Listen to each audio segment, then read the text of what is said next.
quando eu comecei a conversar com esse espírito, que é minha mentora, que é Sheila, irmã Sheila, ela me deu uma orientação, ela falou, Shirley, você tem uma missão com o livro, você tem uma missão com o espiritismo, você já escolheu isso antes de vir para cá, mas para você aceitar, seguir, você vai ter que mudar radicalmente algumas coisas na sua vida. Isso foi em março de 2021. Parece simples, mas eu vou te dar umas orientações. A partir de hoje você precisa viver assim. Então você vai ter que criar hábitos mentais, porque sua mente está condicionada a viver de outra forma. E ela me deu várias orientações que eu vou passar agora para vocês, porque é uma orientação que todos nós precisamos ter também. E a partir dessas orientações é que eu comecei a saber de intuição, de voz interior. Eu nunca tinha olhado para isso, eu não conhecia nada a respeito de espiritualidade até 2021. Para quem me acompanha um pouco sabe. As orientações foram as seguintes, que daí já traz a resposta que você me fez. A partir de hoje, para você seguir com a sua missão, ou seja, todos nós, né? Com o seu propósito, que você veio para cá para falar de espiritismo, falar de Jesus Cristo, você precisa acreditar, ou seja, todos nós precisamos acreditar no que a gente vai fazer. Ouvir a voz do seu coração. E eu falei, ouvir a voz do coração, tipo, que papo é esse? Eu não vivia nesse mundo, né? Ouvir a voz do coração, sim, a voz do coração, aquele sentir mais profundo que você tem. Porque a voz do coração, olha o que esse espírito de luz nos fala. A voz do coração é a voz de Deus e da espiritualidade, dos ancestrais falando através do seu coração. E o que é essa voz do coração? É aquilo que a gente sente aqui dentro do nosso íntimo. Mas como que... Ah, Shirley, eu não sei o que é. Se a gente está muito no externo, se a gente não para nada, se a gente não tira 5 minutos para silêncio, eu não vou saber o que é a voz do coração. Se eu nunca paro para nem me ouvir. Aprender a tomar decisões a partir do seu sentir e não do seu pensar. Sempre? Sempre. Óbvio que nós, seres humanos, precisamos ter estratégias, tem um momento para pensar. Né? Eu preciso pensar que caminho eu vou, tenho que traçar um plano. Né? Eu vou pensar, mas a decisão é a partir do sentir. Eu falei, como assim? Tudo a partir de agora que você precisa decidir, se você for olhar racional, planilhas, se vale a pena, porque o pensar, a gente quer racionalizar, né? Porque somos humanos, ok. Mas a decisão para cumprir com a sua missão, né? Você tem um livre-arbítrio, vai ser a partir do sentir.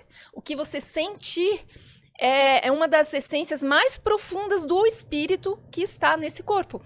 Então, porque quando a gente escuta o sentir, eu estou seguindo com a minha programação reencarnatória, eu estou seguindo com aquilo que eu escolhi antes de vir para cá. Então, é algo que não vai ter explicação. Eu sei que vai ser difícil para você, porque a vida inteira você decide através do pensar. Né? E depois, ao longo desses anos, depois dessa informação, eu fui lendo várias obras espirituais, Joana de Ângeles, Hermance do Faux, principalmente. Realmente, é a partir do sentir que a gente cumpre com a programação reencarnatória. Com a missão que a gente... Qual é a minha missão? Qual é o meu propósito, né? Ouvir a sua intuição, que é a voz de Deus. E outra informação bem importante, dar atenção à sua espiritualidade. E eu nem sabia o que era isso nessa época, né? Então, por quê? A gente vive muito nos preconceitos que a gente tem, achando que a espiritualidade é algo vinculado à religião, né? Espiritualidade é o que te conecta à luz, à energia, à força, à vida que você tem. Cada um vai se conectar à espiritualidade de uma forma, seja meditando, fazendo uma trilha, indo tomar um passe, indo na igreja, espiritualidade. E aí, a partir disso, em 2021, é que eu botei como meta diária tomar essas decisões. E aí teve uma orientação específica para mim, né, que falou assim, para sua carreira com espiritismo e com livro, você não pode se preocupar com questão financeira para dar o passo. Você tem que acreditar aí, porque tudo vai se concretizar. Né? Você precisa de dinheiro, mas você não pode pôr limitação. Ah, não vou lançar o livro porque eu não tenho dinheiro. Não, você precisa porque tudo vai contribuir. E aí, a partir de então, eu comecei a tomar todas as decisões a partir da intuição, da voz do coração. As mais improváveis, eu fiz achando uma loucura e tudo deu certo. Essas histórias que você contou da outra vez que veio aqui, ela contando... São inúmeras, né? Para quem não assistiu, é bom contextualizar, né? Por exemplo, eu lembro muito bem que assim que eu ouvi todas essas orientações, eu falei, tá, então tem que sempre sentir, né? Shirley, você pode vir palestrar aqui em Portugal na Feira do Livro e depois um centro espírita aqui em Paris? Eu não posso pensar, eu tenho que sentir. É como se fosse aprender a escovar o dente, né?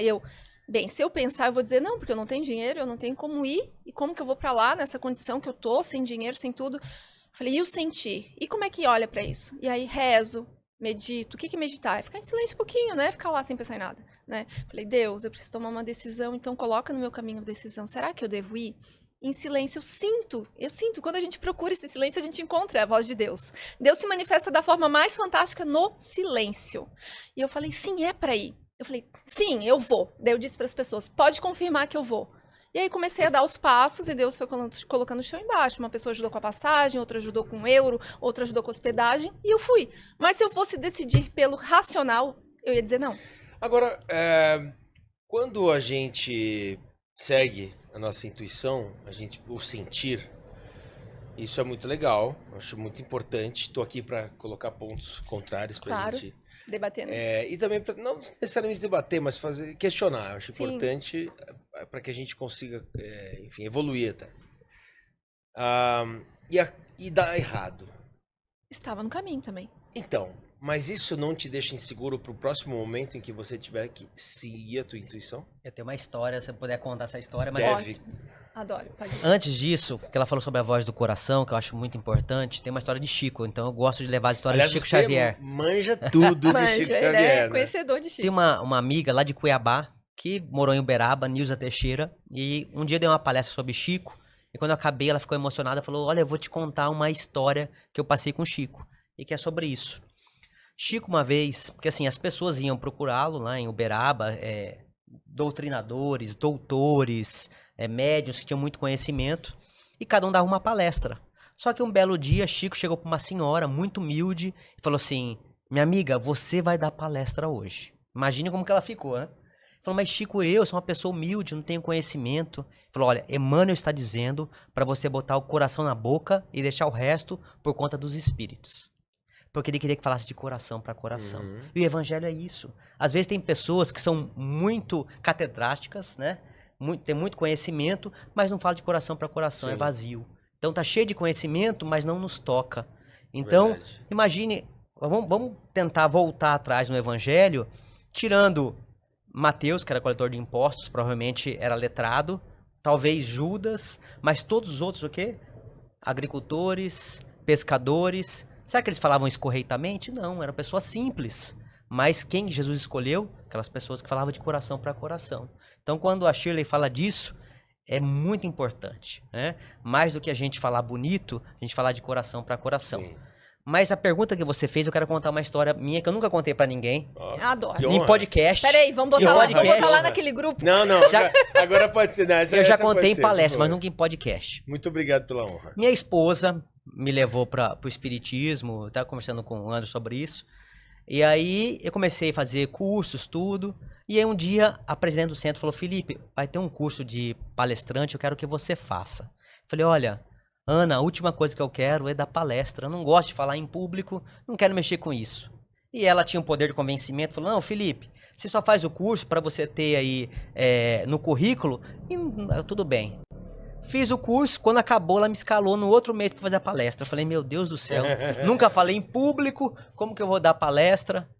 Aí eu lembro até hoje, Raul, era para falar sobre a semente, né? O grão de mostarda.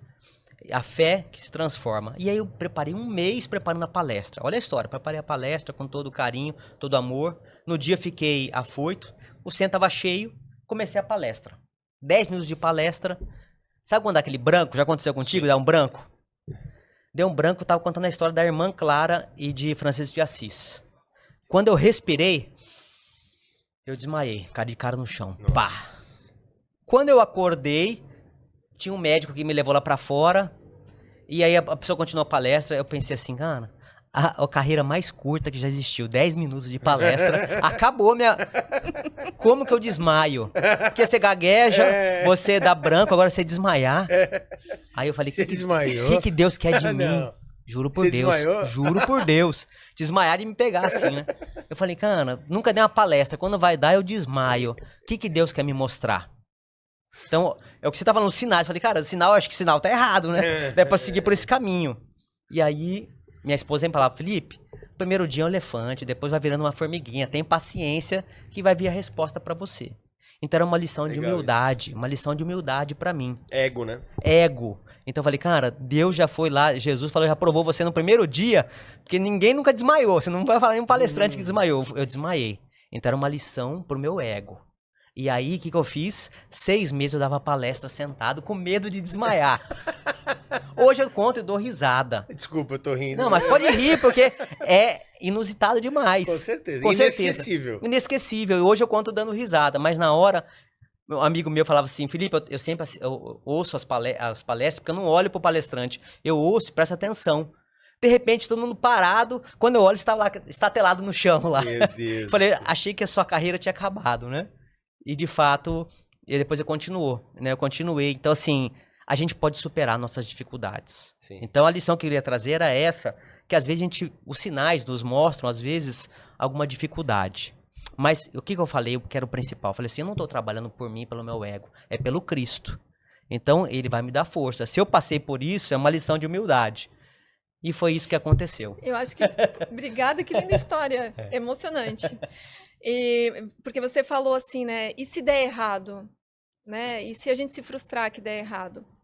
Vai acontecer, só que a gente enxerga um errado como algo ruim e que não era para ter acontecido, né? Quando você começa a ter um olhar espiritual para a vida, assim, eu não consigo mais ver como errado nada. Nada. É mesmo, Nada, graças a Deus. Isso é difícil. Eu vou contar uma história bem recente agora já, peraí. Desse errado aí. E aí você olha assim, ó, é lição, tudo é encontro, né? Eu vou citar um exemplo. Eu vim sábado para São Paulo, eu moro em Floripa, Santa Catarina, e eu tinha uma gravação à tarde. Eu falei, sábado, gravação. Ok. Quando eu tava no aeroporto, foram canceladas as gravações do dia. E você já no aeroporto? Eu já no aeroporto. E aí, o que aconteceu? Um dia antes, eu tava rezando antes de dormir, eu falei assim, Deus, eu quero te pedir que seja feita a tua vontade nessa viagem, não a minha. A tua vontade, não a minha. Porque eu tenho vários planos, eu quero muitas coisas, mas eu sei que a tua é muito melhor que a minha. Então, assim, coloca no meu caminho as pessoas certas, na hora certa, no momento certo, as palavras certas. Antes de dormir. Quando acordei e tive essa mensagem no aeroporto, tava quente aquilo em mim. Eu falei, não era a tua vontade que eu tivesse nessa gravação, entendi. E eu falei, tá bom, então vamos ver o que vai acontecer. Em resumo, eu acabei indo para um evento que não estava nos planos aqui em São Paulo, na Federação Espírita de São Paulo, conheci um monte de gente, fiz contato com o Rio de Janeiro, vou fazer um contato na mídia do Rio de Janeiro, vou palestrar na Federação Espírita de São Paulo, no teatro que eu nunca imaginei. Tudo isso só aconteceu porque foi cancelada a gravação.